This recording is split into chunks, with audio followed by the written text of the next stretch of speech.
stories and other things holy. Easter season, excuse me. So I'm thinking of all these words with respect to Easter.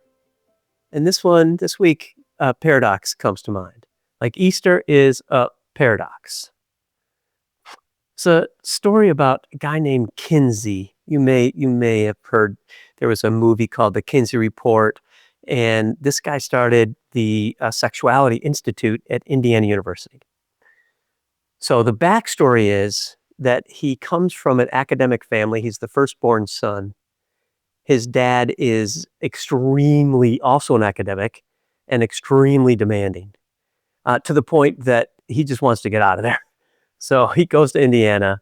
He's very successful academically, gets his graduate degree, gets his doctorate, and is teaching there when he meets an undergraduate woman who he falls in love with, and then waits until she graduates, and then they elope.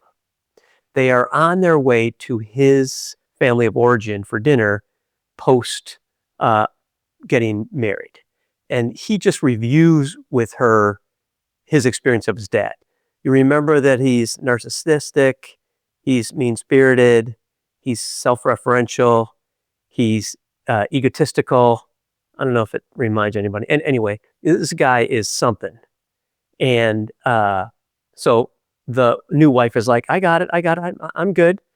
So they get to the house, and then they have a classic late 1950s sort of dinner, formal dinner around the table. Everybody's wearing ties, and then the dad is as he is reported, like unbelievably just mean to everybody at the table, but does it in that kind of polite way, which even makes it meaner.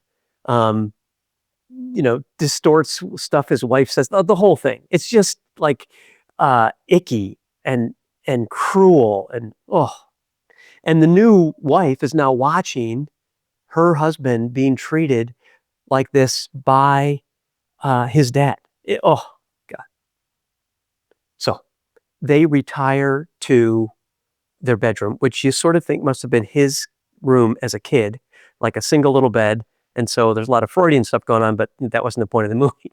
So they start to laugh about like what happened at dinner, and like he says, so what'd you think?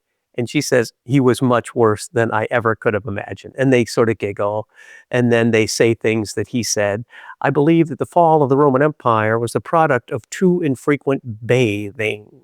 And then they both sort of laugh.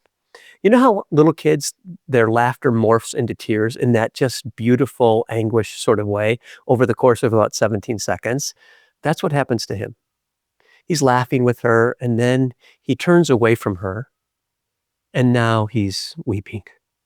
And she's aware that something fundamental has shifted in between them, in the room. She gets up on her little elbow and has a rose-colored little nightgown, 1950s nightgown. And she says, what happened, honey? And he says, I'm so sorry you had to witness that. And she says, I think I really fell in love with you tonight.